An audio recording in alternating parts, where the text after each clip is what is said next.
उस नागा को जब उस समय देखेंगे जिस समय वो शाही जुलूस में जा रहा है, तो किसी की परवाह नहीं करता। वो वास्तव में उस समय देवादिदेव महादेव शंकर का गण होता है। तो कहीं ना कहीं जो असुर शक्तियां हैं, जो दैत्य शक्ति हैं, वो अब प्रबल होंगी और वो जो धर्म है उस पर आघात करेंगी।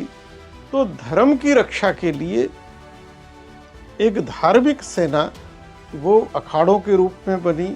जब मुख्य स्नान आते हैं जी जी, तो उस समय प्रशासन भी स्वयं ये बात कहता है, जो प्रशासनिक अधिकारी होते हैं वो भी कहते हैं कि भाई हम तो यहाँ केवल खड़े हैं, कोई ना कोई ताकत यहाँ सारी व्यवस्था को संभाले हुए है, हम इस व्यवस्था को नहीं संभाल सकते।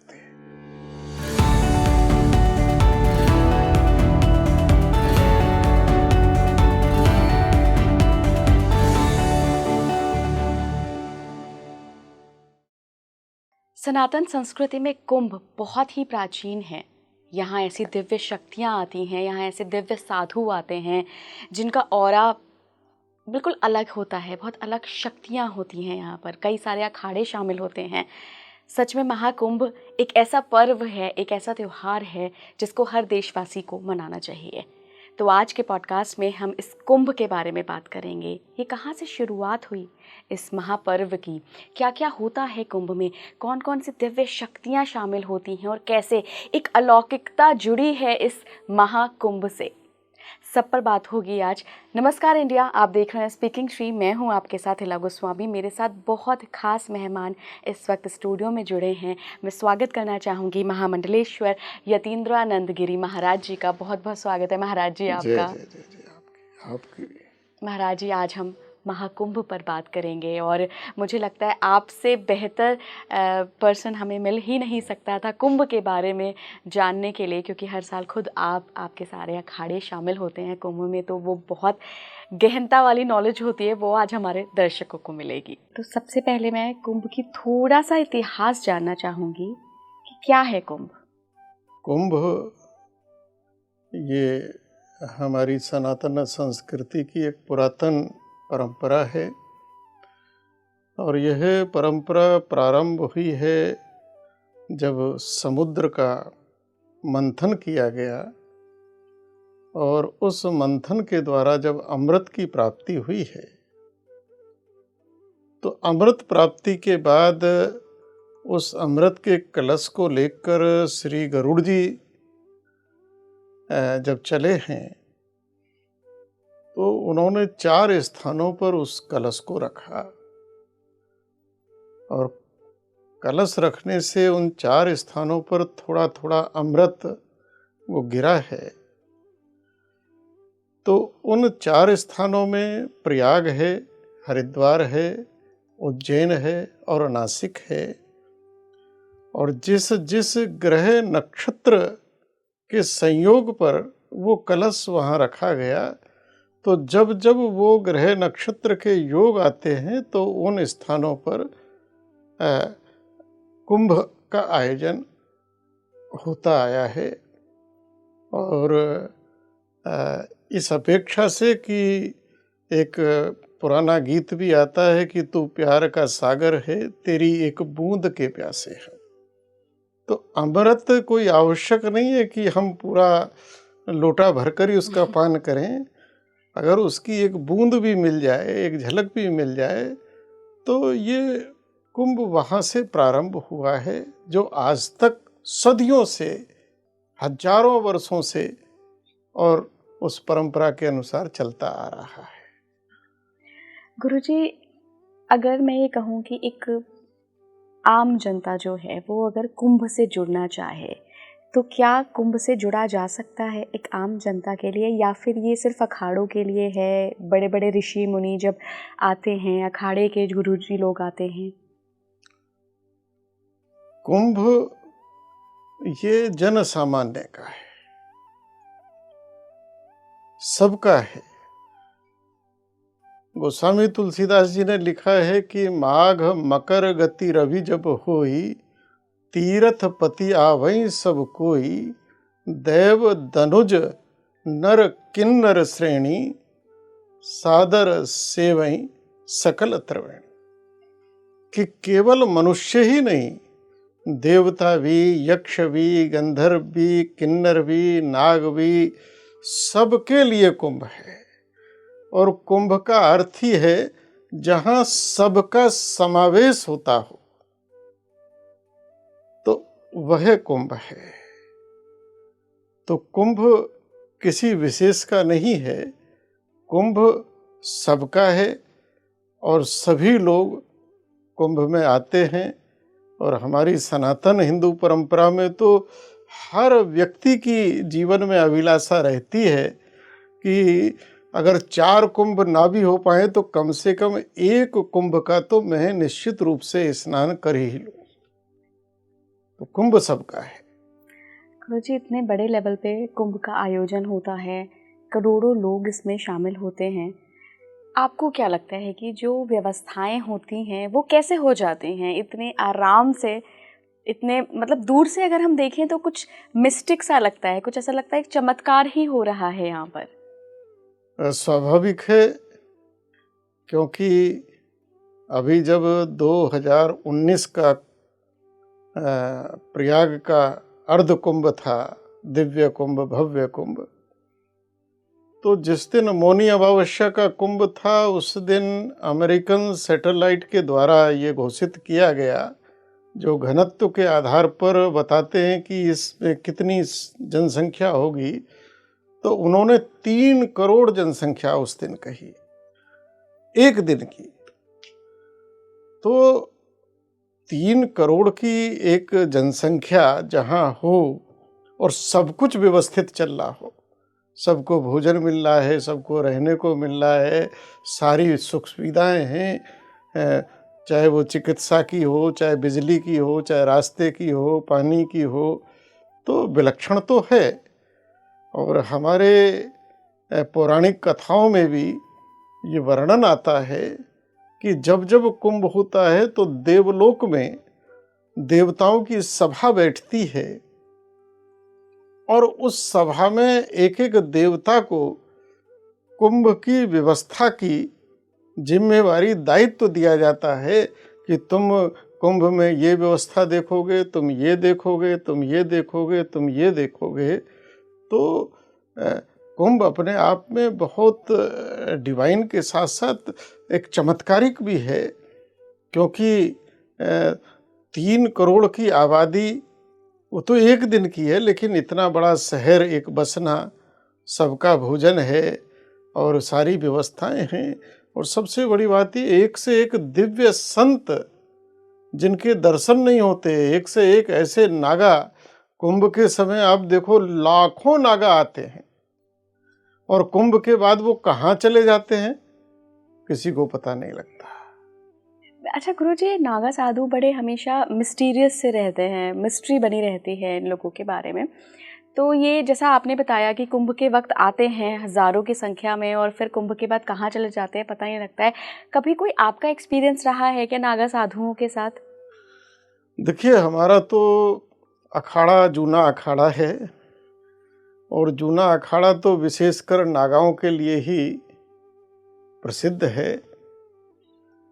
तो जो नागा परंपरा है हमारे यहाँ सन्यास की, तो इसमें क्या है कि जो इस परंपरा से सन्यास लेता है वो अपने को जन्म और मृत्यु से भी पार कर लेता है, उस भाव भंगिमा में स्थित हो जाता है, वो आत्म भाव में स्थित हो जाता है, शरीर भाव में वो नहीं रहता है। तो शरीर उसके लिए कोई चीज नहीं रह गया है। और क्योंकि मनुष्य की सारी कामनाएं, सारी इच्छाएं और सारी समस्या शरीर भाव के कारण है, तो जो नागा है वो तो शरीर भाव से उसी दिन ऊपर उठ गया जिस दिन उसने नागा परंपरा से संन्यास लिया है।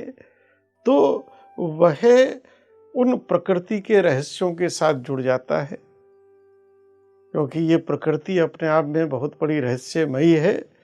और वह कहीं ना कहीं इस स्थूल जगत से सूक्ष्म जगत के व्यवहार में जीने लगता है।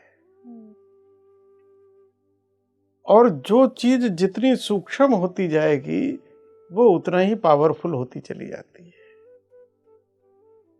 हम जब किसी अणु को तोड़ते हैं तो परमाणु, फिर इलेक्ट्रॉन, प्रोटॉन, फिर उनको भी तोड़ते हैं तो वो दुनिया के बड़ी महा खतरनाक शक्तियों में बदल जाते हैं। तो जब हम जितने सूक्ष्म में चले जाएंगे, हम इस वॉइस को भी जितना सूक्ष्म करते हैं तो दुनिया के इस कोने से उस कोने तक पहुंच जाती है। तो नागा अपनी चेतना से सूक्ष्म भाव में स्थित हो जाते हैं और वो कब स्थूल भाव में प्रकट हो जाएं और कब सूक्ष्म में चले जाएं, ये तो वही जानते हैं। गुरुजी, विदेशी लोग बहुत आकर्षित होते हैं कुंभ को लेकर। उनका ऐसा मानना है कि ये दिव्य कुंभ है, यहाँ कुछ मिस्टिक पावर्स लगी रहती हैं, तभी इतना दिव्य रूप दिखता है उस महाकुंभ का। क्या एक्सपीरियंस रहा है आपका? दुनिया कुंभ की तरफ आकर्षित होती है और जब कुंभ में पहुंचती है तो उसको महसूस होता है कि यहाँ सामान्य से कुछ अलग है। और कुंभ केवल, हम कहें केवल भारत और केवल सनातनी, तो सनातन की जो परंपरा है, एक समय तो धरती पर सनातन ही था, तो वह परंपरा आज भी दुनिया के तमाम देशों में जीवित है और उनकी आत्माओं में बसी हुई है। मुझे ध्यान आता है कि सन 2013 में जो कुंभ था, प्रयाग का ही कुंभ, तो उस समय रसिया के कुछ लोग आए थे जिसमें जर्नलिस्ट थे और यूनिवर्सिटीज़ के कुछ स्कॉलर्स थे, प्रोफेसर्स थे, और वो कुंभ में एक रिसर्च कर रहे थे। और रिसर्च इस बात की कर रहे थे, वो मेरे पास भी आए, हमारे एक संत जो रसियन भाषा में ट्रांसलेट कर रहे थे, वो हम लोगों की बात कराई और उन्होंने वो मेरा इंटरव्यू वहाँ जाकर चलाया भी रसियन भाषा में।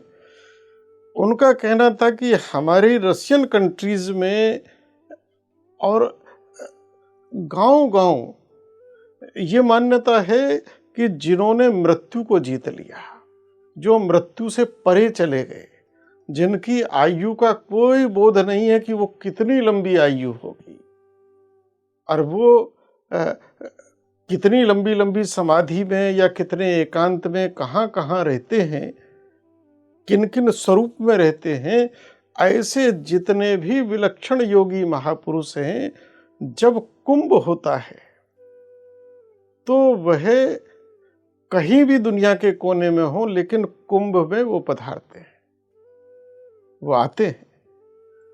तो वो इसी पर रिसर्च कर रहे थे कि क्या ऐसा है। तो हमने उनको कहा कि भाई बिना उनके तो कुंभ एक कदम नहीं चल सकता। इतनी बड़ी व्यवस्था, आज करोड़ों की जनसंख्या वहाँ रहेगी और करोड़ों की जनसंख्या का एक अस्थायी टेम्परेरी शहर 8-10 दिन में बनके खड़ा हो जाता है, 1.5-2 महीना चलता है, 7 दिन में विसर्जन हो जाता है और वहाँ दुनिया की हर भौतिक सुविधा उपलब्ध रहती है। बिजली है, पानी है, सड़क है, भोजन है, हर चीज उपस्थित रहती है। किसी भी चीज का कोई अभाव वहाँ नहीं रहता है और बड़ा सुव्यवस्थित रहता है। तो ये जब तक इसके पीछे कोई ना कोई विलक्षण शक्ति ना हो तो संभव नहीं है। तो ये कहीं ना कहीं, क्योंकि जब मुख्य स्नान आते हैं जी जी, तो उस समय प्रशासन भी स्वयं ये बात कहता है, जो प्रशासनिक अधिकारी होते हैं वो भी कहते हैं कि भाई हम तो यहाँ केवल खड़े हैं, कोई ना कोई ताकत यहाँ सारी व्यवस्था को संभाले हुए है, हम इस व्यवस्था को नहीं संभाल सकते। ये प्रशासन के शीर्षस्थ लोग कहते हैं कि इतना जब मेन जिस दिन स्नान होते हैं कि कोई ना कोई शक्ति संभाले हुए है, उसका वो कहते हैं हमें अनुभव हो रहा है उस शक्ति का। तो ये तो निश्चित है, क्योंकि वो शक्तियाँ ऐसी तो है नहीं कि उनको आप विज्ञान की तरह से सिद्ध करो और वो सामने आके खड़ी हो जाएं। वो तो सूक्ष्म भाव में होंगी और वो हैं, और उन्हीं से कुंभ संपन्न होता है। और उसी दिव्यता के कारण कोई निमंत्रण नहीं होता, कोई आकर्षण नहीं होता, कुछ भी नहीं होता, और उसके बाद भी पूरी दुनिया का आदमी वहाँ आता है। तो आखिर कुछ तो है जिसके लिए आदमी आता है, और वही विलक्षणता है। गुरुजी, जूना अखाड़ा का क्या रोल रहता है कुंभ में? अखाड़ों की परंपरा आद्य जगत गुरु शंकराचार्य जी के समय से आई है जी। और कुंभ उससे पहले से है। कुंभ उससे पहले से हैं। और कुंभ का एक बहुत बड़ा महात्म्य ये भी था कि कुंभ की उत्पत्ति समुद्र मंथन यानी मंथन से हुई है। तो जो हमारी प्राचीन परंपरा थी, तो उसमें भारत के 4 कोनों में, दक्षिण की तरफ जाएंगे तो नासिक का कुंभ है, मध्य भारत में और उज्जैन का कुंभ है, और शेष 2 कुंभ हरिद्वार और प्रयाग हैं। तो हर स्थान पर 12 वर्ष के बाद कुंभ, और कुंभ का अर्थ था मंथन करना। यानी उस समय 12 वर्ष में उस पूरे क्षेत्र के महापुरुषों का एकत्रीकरण होता था और जन सामान्य का भी एकत्रीकरण होता था। उस क्षेत्र के जितने राजा होते थे वो सब भी वहां आते थे और कुंभ की व्यवस्था करते थे। और वहां एक मंथन होता था कि भाई इन 12 वर्ष में अभी तक जो एक तरह से जो संविधान है, जो कानून है, कि इन 12 वर्ष में हम इस संविधान, इस पैटर्न पर चल रहे थे। लेकिन अब समाज में एक नई समस्या पैदा हुई है या समय बदला है, तो एक नई व्यवस्था पैदा हुई है, तो इसमें क्या निर्णय हो। तो ये कुंभ में इन सारी चीजों में जगह जगह की बातें आती थी। फिर मंथन होता था कि इनमें विचार करके नई व्यवस्था हम क्या दे सकते हैं।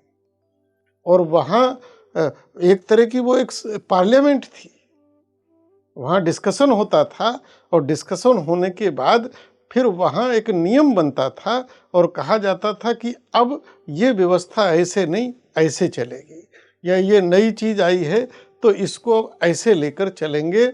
तो वही संदेश लोग फिर जा जाकर अपने क्षेत्र, अपने गांव, अपने नगर तक पहुंचाते थे।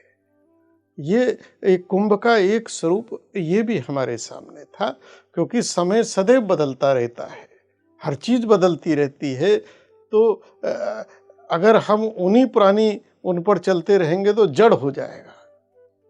तो मंथन कुंभ का एक स्वरूप ये भी था। और उसके बाद फिर जब आद्य जगत गुरु शंकराचार्य के बाद अखाड़े आए, अखाड़ों की रचना एक धार्मिक सेना के रूप में हुई, क्योंकि शस्त्र और शास्त्र इन दोनों की उपासना हमारे प्रारंभिक काल से है। हमने जितने भी देवी देवताओं के स्वरूप को भाव से कल्पना की है, तो उन सभी को शस्त्र से भी जोड़ा है और शास्त्र से भी जोड़ा है। शंकर जी है तो त्रिशूल है, हनुमान जी है तो गदा है, विष्णु है चक्र है, जो भी है, माँ भगवती है तो खड़ग है।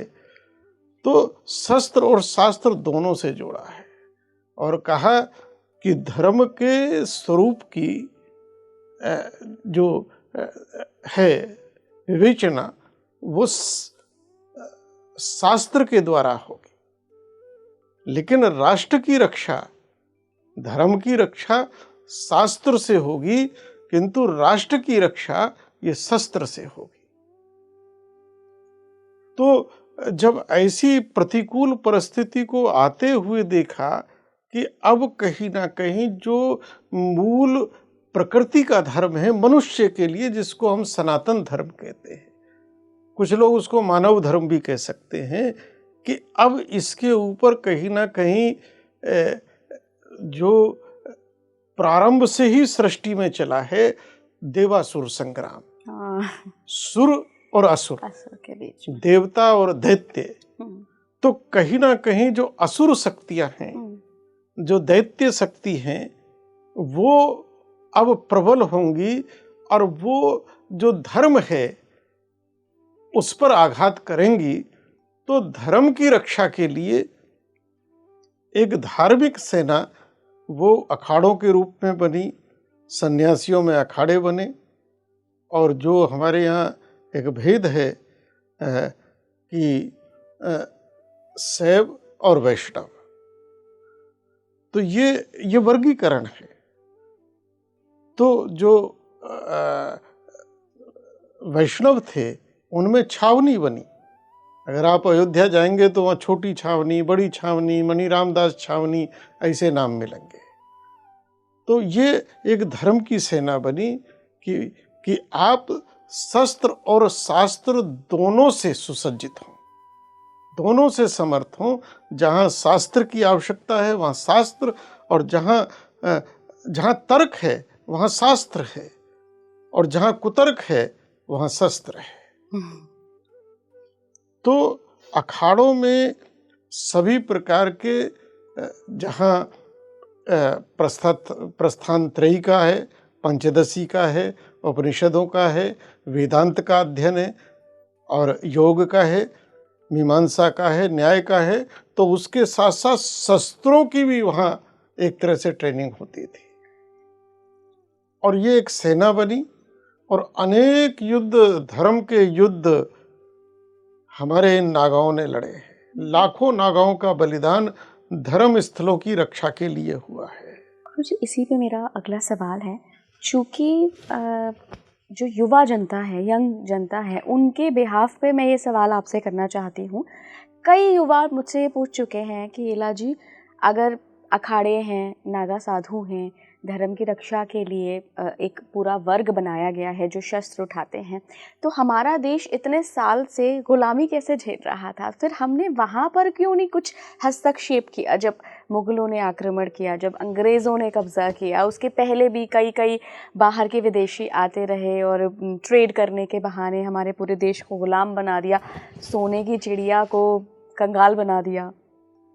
इस देश के अंदर जहाँ तक शस्त्र से जो लड़ाई है, उसमें ये देश कभी पराजित नहीं हुआ। लेकिन बीच का एक काल ऐसा आया कि जब यहाँ बौद्ध मत आया, बुद्ध का दर्शन आया, और बुद्ध के दर्शन ने शास्त्र के एक अधूरे वाक्य को पकड़ा। महाभारत का एक सूत्र है, अहिंसा परमो धर्म। हमारे यहाँ भी जो धर्म के 10 लक्षण हैं उसमें अहिंसा प्रधान है। हमने अहिंसा, लेकिन पूरा वाक्य वह था, अहिंसा परमो धर्म, धर्म हिंसा तथैव च। हम केवल आधे को पकड़कर बैठ गए, इसलिए हमारा पराभव हुआ। और हमने कुछ कथाएं ऐसी बना दी। और कथाएं क्या बनाई? बहुत बार सुना होगा कि एक साधु नदी में स्नान कर रहे हैं, एक बिच्छू बह रहा है। साधु को दया आई, क्योंकि दया धर्म का मूल है। साधु बिच्छू को उठाते हैं और डालते हैं कि ये बह जाएगा, डूब जाएगा, इसकी रक्षा करें। लेकिन बिच्छू काटता है, साधु का हाथ बिलबिलाता, फिर छोड़ते हैं, फिर उठाते हैं, बार बार काटता है। किसी ने पूछा कि ये बार बार आपको काट रहा है, आप क्यों इसको बचाने में लगे? तो साधु उत्तर देते हैं कि साहब, काटना तो इसका स्वभाव है, लेकिन दया करना तो हमारा स्वभाव है। तो ये जो इस तरह की कहानियां गढ़ दी गई, अरे हम कब कहते हैं कि रक्षा नहीं करनी, तो रक्षा केवल पकड़ के थोड़ी हो सकती है। आप एक लकड़ी लीजिए, उस पर उसको बैठाइए और किनारे फेंक दीजिए। बिल्कुल। तो हम इस अधूरे ज्ञान के कारण कि हमारे शास्त्रों की परिभाषा को बदल दिया गया। हमको जो वेद पढ़ने को भी मिला तो कौन सा, कि जो मैक्स मूलर जर्मनी से आया और योजनाबद्ध तरीके से आया, उसने वेदों को अपने हिसाब से गढ़ दिया, परिभाषित कर दिया। हम उसको, तो हम कहीं ना कहीं आधे अधूरे ज्ञान में जो फंसे। हमारा शास्त्र कहता था अहिंसा परम धर्म है, किंतु अगर धर्म की स्थापना के लिए हिंसा करनी पड़े तो करनी पड़ेगी। हम ये भूल गए, श्री राम ने शांति हो अंतिम समय तक प्रयास करा। अंतिम समय में भी उन्होंने अंगद को भेजा और अपनी शक्ति का प्रदर्शन भी हनुमान के द्वारा करा दिया कि भाई तुम अगर शक्ति की बात करते हो तो देखो हमारी शक्ति क्या है। समुद्र पर पुल भी बना दिया, उसके बाद भी भेजा कि युद्ध ना हो, किंतु अगर युद्ध की आवश्यकता पड़ी तो राम ने युद्ध किया। और युद्ध के बाद अगर हमने कृष्ण को माना, कृष्ण ने भी महाभारत में अंततः भगवान श्री कृष्ण स्वयं शांति दूत बनकर गए। 5 गांव तक आ गए, लेकिन आवश्यकता पड़ी तो महाभारत हुआ। तो हमारे दिमाग को बदल दिया गया, हमको हमारे शास्त्रों से दूर कर दिया गया, हमको कुछ और पढ़ा दिया गया। तो जिसके कारण ये हमारा पराभव का इतिहास है। हमारा मूल इतिहास, मूल शास्त्र वो हमारे सामने आना चाहिए। और इस देश का सर्वनाश, बचा खुचा सर्वनाश, वो लॉर्ड मैकाले कर गया। क्योंकि लॉर्ड मैकाले का वो पत्र आज भी ब्रिटेन में है। मैं कहता हूँ आज के नौजवानों को वो पत्र यूट्यूब पर और उस पर गूगल पर मौजूद होगा, पढ़ना चाहिए। उसने कहा कि मैं इस देश के अंदर ऐसी शिक्षा पद्धति लागू कर दूंगा कि ये देश मानसिक गुलाम हो जाएगा। और हम आज भी उस मानसिक गुलामी के दौर में हैं, आज भी नहीं निकल पा रहे। तो कहीं ना कहीं सब कुछ होते हुए भी जो अधूरा ज्ञान था, कुछ का कुछ था, और हम अपने मूल शास्त्रों से दूर हो गए, मूल धर्म से, मूल ग्रंथों से जो दूर हो गए, तो यह हमारे पराभव का कारण बना है। तो धीरे धीरे आज हमें अपनी मूल जड़ों की ओर, मूल ग्रंथों की ओर, मूल शास्त्रों की ओर, मूल संस्कृति और परंपराओं की ओर जाना चाहिए।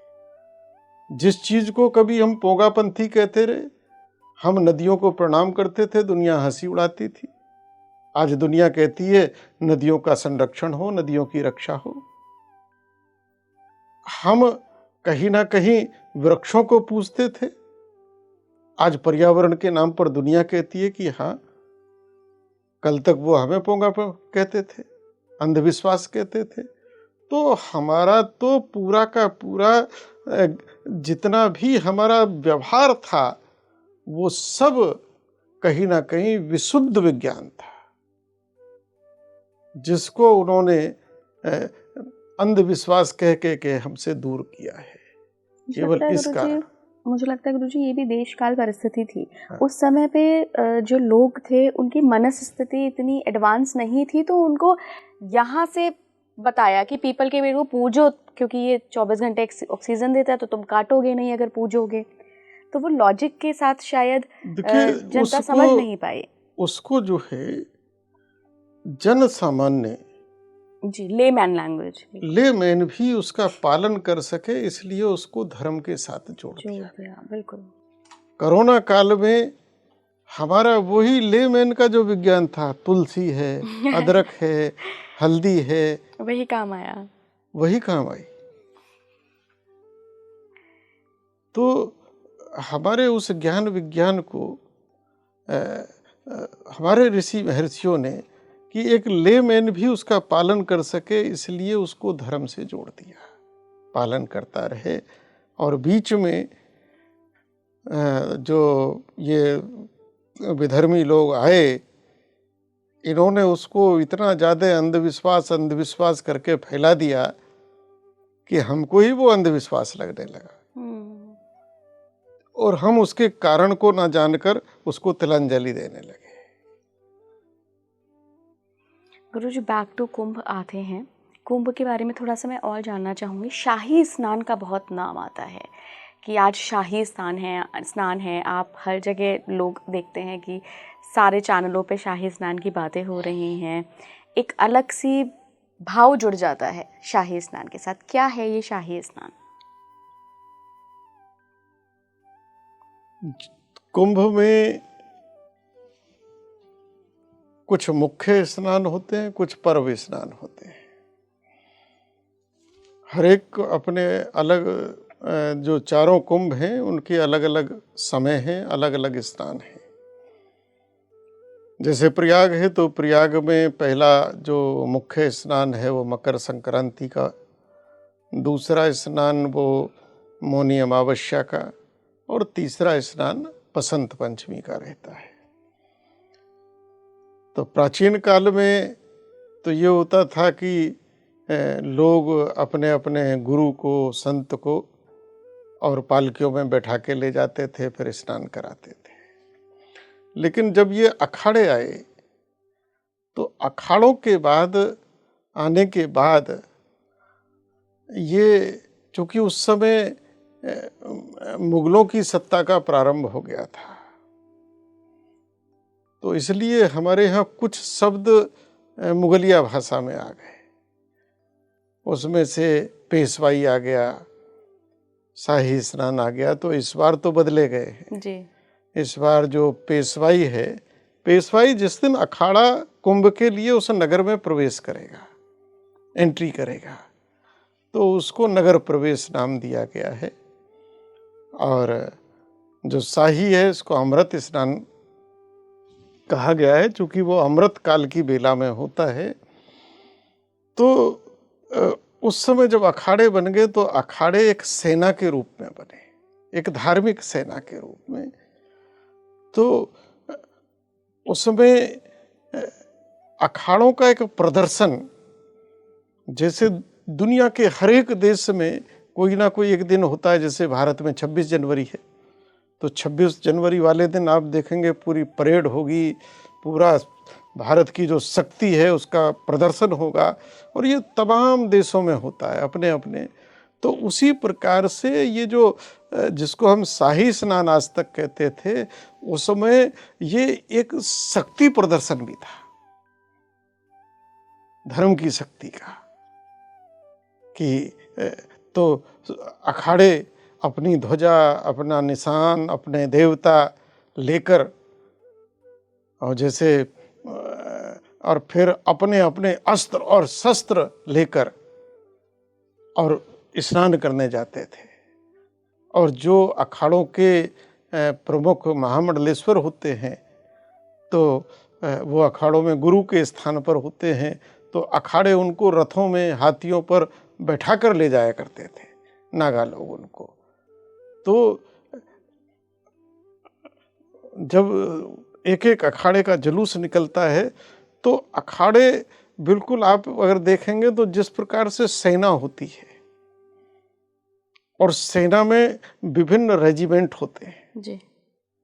कहीं गोरखा रेजिमेंट है, कहीं सिख रेजिमेंट है, कहीं जाट रेजिमेंट है, कहीं आसाम राइफल है, तो ऐसे अलग अलग, तो ऐसे ही अलग अलग नाम से अखाड़े हैं।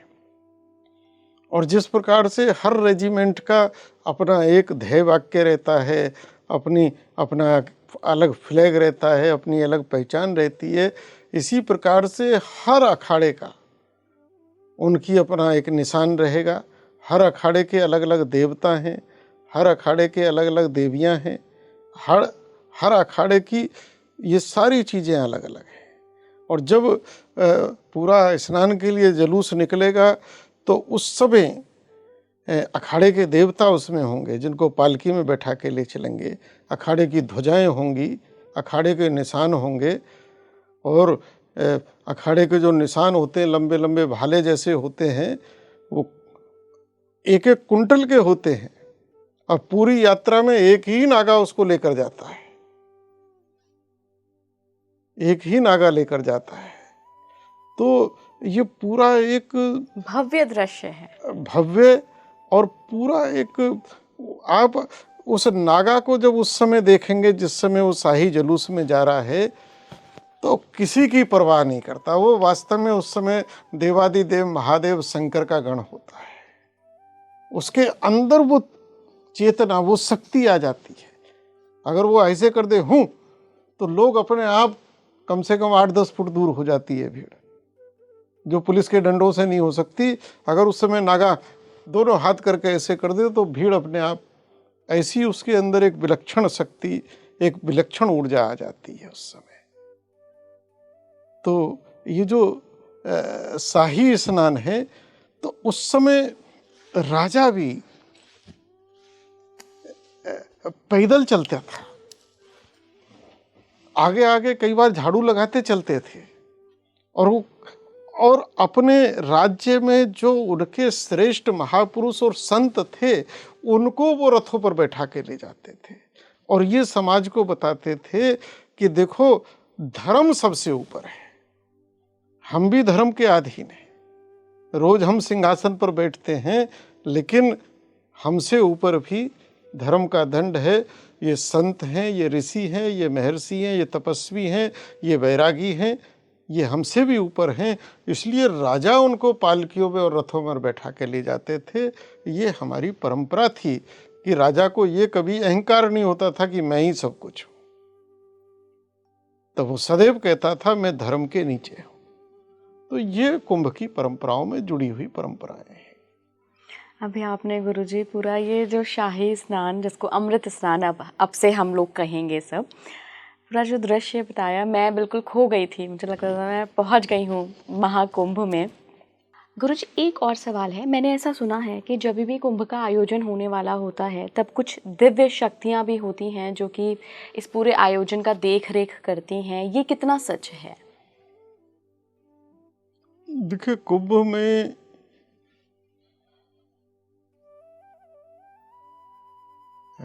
मैंने कहा कि हमारे यहाँ ये परंपरा है, और ये लोगों, हमारा दृढ़ विश्वास भी है कि, क्योंकि शास्त्रों में लिखा है, गोस्वामी जी ने बड़े सरल भाव से लिखा है कि देव दनुज किन्नर नर श्रेणी, कि देवता भी, यक्ष भी, गंधर्व भी, सब लोग कुंभ में आते हैं। और जितने तीर्थ हैं, यह सब भी, जितने समुद्र हैं, यह सब भी और कुंभ में आते हैं। तो जितना बड़ा समुदाय आएगा, जिस स्टैंडर्ड का आएगा, जिस लेवल का आएगा, तो व्यवस्थाएं भी उसी लेवल की करनी पड़ेंगी। अगर कोई सामान्य अतिथि आ रहा है तो आप सामान्य व्यवस्था करोगे। अभी किसी देश का राजा या प्रधानमंत्री आने लगे तो फिर प्रोटोकॉल उस तरह से होगा, वो नीचे के लोग उस प्रोटोकॉल को कर ही नहीं सकेंगे। तो जहाँ ब्रह्मांड की ये चेतनाएं और ये शक्ति आ रही हैं, तो वहाँ का प्रबंधन करने को भी सामान्य व्यक्ति नहीं कर सकेंगे। उनका प्रबंधन, उनकी व्यवस्था करने के लिए भी उसी दिव्य चेतना से युक्त शक्तियां वहाँ होंगी, वही उसके प्रोटोकॉल को कर सकेंगे। अगर प्रधानमंत्री आ रहा तो साधारण पुलिस वहाँ कुछ नहीं है, वहाँ एसपीजी आएगी, उसके सामने बेचारी पुलिस कुछ भी नहीं है। तो ऐसे ही जहाँ इस स्तर के लोग आ रहे हो, तो ये तो स्वाभाविक है कि उनकी व्यवस्था वही दिव्य शक्ति कर सकती है, क्योंकि सामान्य लोग तो ये भी नहीं जानते कि उनकी व्यवस्था कैसे करनी है। क्या कुछ अदृश्य शक्तियां भी होती हैं जिन्हें हम नहीं देख सकते? इस संसार में जो स्थूल जगत है वो बहुत सूक्ष्म है, बड़ा नगण्य है। हम यहाँ बैठे हैं, यहाँ स्थूल जगत सीमित है, हम उसकी काउंटिंग कर सकते हैं। ये मेज है, गिलास है, सोफा है, ये पेड़ है, ये है। किंतु इसी परिवेश में कितना ऐसा सूक्ष्म जगत है जो यहाँ विद्यमान है और हम उसको स्वीकार कर रहे हैं, लेकिन ना देख पा रहे हैं, ना सुन पा रहे हैं। यहाँ कितने चैनल्स घूम रहे हैं, यहाँ कितने रेडियो स्टेशंस घूम रहे हैं, यहाँ कितने वायरलेस घूम रहे हैं, हर एक यहाँ घूम रहा है। कितना बड़ा ये जगत है। और ये जगत तो वो है कि जिसको हम स्वीकार कर पा रहे हैं, लेकिन हमारी शक्ति इतनी नहीं है कि हम उसको उस फ्रीक्वेंसी पर जाकर देख सकें। अभी अगर उसको हम उसकी फ्रीक्वेंसी पर ले आएंगे तो अभी हम यहाँ नाच गाना भी सुन लेंगे, सब चीज़ें सुन लेंगे, वो यहाँ विद्यमान है। तो ये वो शक्तियाँ हैं जिनको हम स्वीकार कर रहे हैं और ये बहुत ज़्यादा है। लेकिन ऐसा कितना सूक्ष्म जगत यहाँ होगा जिसका हमको ज्ञान ही नहीं है। आज जो ये वायरस बैक्टीरिया का अध्ययन करने वाले वैज्ञानिक हैं, अगर आप उनसे पूछोगे कि ये स्टूल है, इस स्टूल पर कितने वायरस होंगे, तो कहेंगे कि अरबों खरबों इस पर वायरस हैं। अभी कितना ही आप कपड़ा लगा लीजिए, और वो सब वायरस इतने पावरफुल हैं कि एक ही वायरस अगर फैल गया तो दुनिया में कोरोना फैला देगा। तो मनुष्य की शक्ति, योगी क्या करता है कि योगी अपनी शक्ति को डेवलप कर लेता है और वो कई फ्रीक्वेंसी पर काम कर सकता है। इसलिए कभी कभी आता है द्वापर में, त्रेता में, कि मनुष्य देवलोक गया, देवता यहाँ आए, उनसे बातचीत की। तो ये केवल एक शक्ति का खेल है, एक एनर्जी का खेल है। स्थूल तो बहुत सूक्ष्म है और जो सूक्ष्म है वो विराट है, उसकी कोई लिमिट नहीं है। तो कुंभ में ऐसी सारी सूक्ष्म शक्तियां विद्यमान रहती है। गुरुजी, यूथ जो है, आज की युवा वर्ग जो है, वो कैसे कुंभ से, कैसे अध्यात्म से जुड़ सकता है? क्योंकि हम अभी बहुत तेज़ी से कोरोना के बाद ये चलन देख रहे हैं कि एस्ट्रोलॉजी, योग, अकल्ट साइंस की तरफ तो झुकाव हो रहा है, लेकिन जो दर्शन है, जो अध्यात्म है, जो अखाड़ों की परंपरा है, जो हमारे पुराने स्कूल्स की परंपरा थी जहाँ पे पढ़ाई होती थी, उनसे कैसे हम जुड़ सकते हैं? कैसे हम वेदों से जुड़ सकते हैं? जब किसी चीज का मूल्य हमें समझ में आएगा कि ये कितनी मूल्यवान है, तो तब हम उसके महत्व को समझ पाएंगे।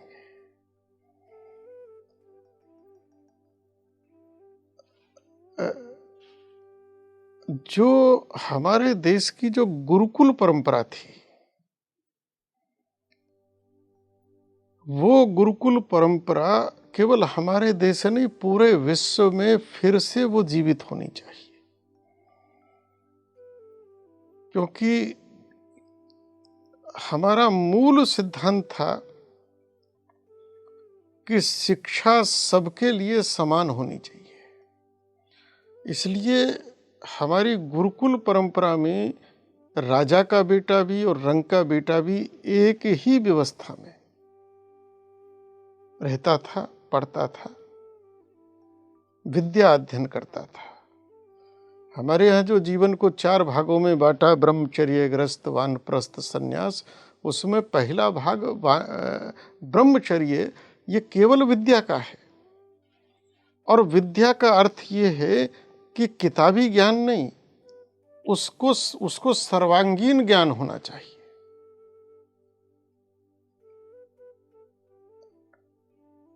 आज बहुत बड़ा जोर प्रधानमंत्री जी दे रहे हैं स्किल व्यवस्था पर, क्योंकि हम किताबी ज्ञान करते करते स्किल्ड से इतने दूर हो गए आज हम जब विदेशों में जाते हैं, दूसरे देशों में जाते हैं, तो वहाँ आदमी अपने आप कार ठीक कर लेता है, घर की बिजली खराब होगी अपने आप कर लेता है, छोटा मोटा बढ़ई का काम अपने आप कर लेता है।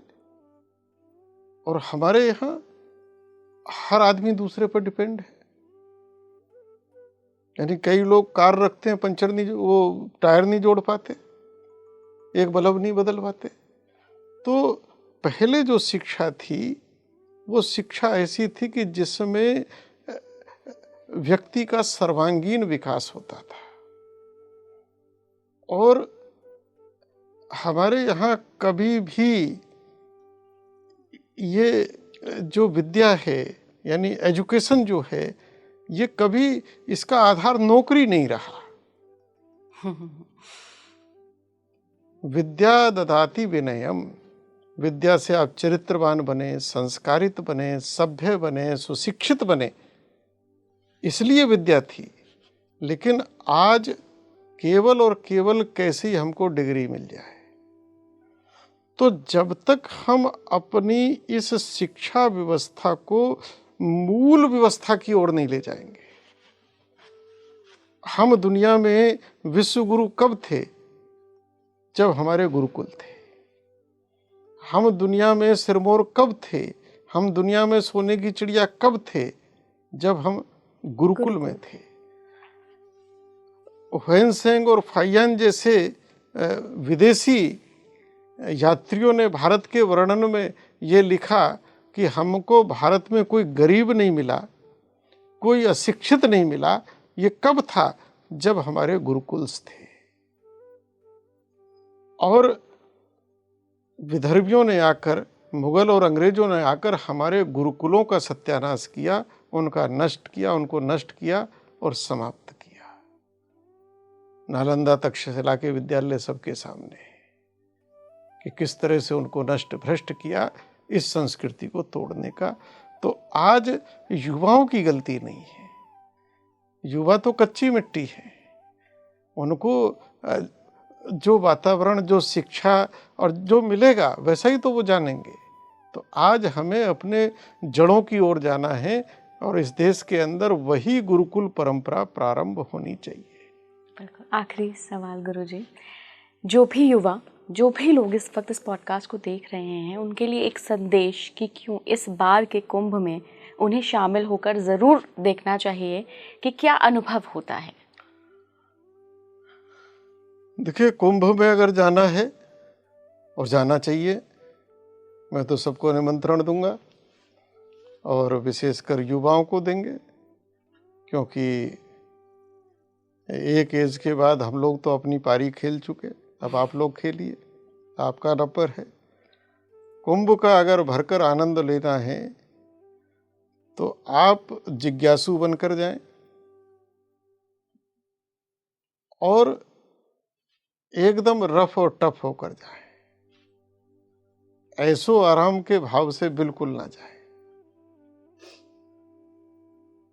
बिल्कुल एक या दो जोड़ी कपड़ा और मस्ती के साथ वहां घूमें और उस मस्ती में आप जिज्ञासु रहें कि ये क्या है, कैसे है, क्यों है। तो आपको बिल्कुल ऐसे जैसे दही को मथ के और मक्खन आता है, ऐसे ही कुंभ का पूरा महात्म आपको समझ में आएगा। आप वहाँ देखें, गंगा किनारे बैठ के देखें कि गंगा हमसे क्या कह रही है। बातें करने का प्रयास करें उससे। आप प्रयास करेंगे तो आपकी बातें होने लगेंगी, अगर आप प्रयास करेंगे। तो कुंभ है क्या, समुद्र के अंदर क्या है, ये तो तभी जानोगे जब समुद्र में डुबकी लगाओगे। ऊपर से देखोगे तो कुछ भी नहीं पता लगेगा। इसलिए कुंभ में उतरो, कुंभ में कुंभ की तरह उतरो, बिल्कुल फक्कड़ होकर, और फिर आप कुंभ का आनंद लो। आप देखोगे कि जिस समय आपको चाय की तलब लगेगी, आपको कोई ना कोई चाय पिला देगा। आपको जिस समय भूख, उस समय कहीं ना कहीं आपको भोजन मिल जाएगा। आप इन चमत्कारों को देखना और इन्हीं से आपको पता लगेगा कि कुंभ क्या विलक्षणता है। आपके मन में कोई उलझन होगी, कोई प्रश्न होगा और उस प्रश्न को लेकर आप घूमोगे तो कहीं ना कहीं आपको किसी ना किसी कोने पर उसका समाधान मिल जाएगा। तो कुंभ को कुंभ की तरफ, कुंभ की तरह आप लीजिए और जरूर आइए प्रयाग में। प्रयाग सब तीर्थों का राजा है और चारों कुंभ में वैसे भी प्रयाग के कुंभ को राजा कुंभ कहा गया है। और इस बार का तो हमारे उत्तर प्रदेश के मुख्यमंत्री श्री योगी जी पूरी ताकत से वहाँ डटे हुए हैं आप सबके स्वागत के लिए। बहुत अच्छी व्यवस्थाएं वहाँ करने वाले हैं। और कुंभ का जहाँ ये स्वरूप है तो वहाँ उसका प्रशासनिक स्वरूप भी आप देखिए, किस तरह से कुंभ की व्यवस्थाएं होती है।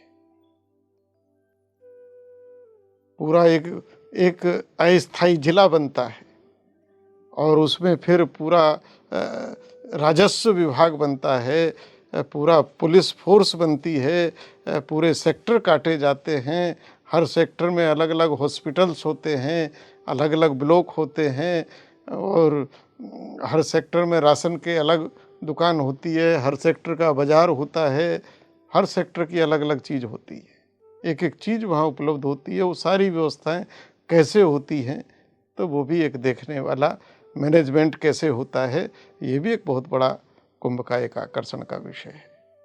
गुरुजी, बहुत बहुत धन्यवाद गुरुजी नमस्कार सभी को जुड़ने के लिए। और वाकई में देखिए, अब तो खुद महामंडलेश्वर गुरुजी ने आपको आमंत्रण दिया है स्पीकिंग ट्री के प्लेटफॉर्म से। आप एक बार ज़रूर अनुभव करिएगा उस विलक्षण कुंभ का, उन शक्तियों का, उन दिव्य शक्तियों का, जो कि आपको जीवन में कभी वो अनुभव मिलेगा नहीं।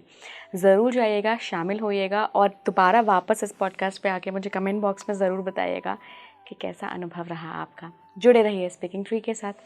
नमस्कार सभी को, हमारा भी नमस्कार, धन्यवाद, आशीर्वाद।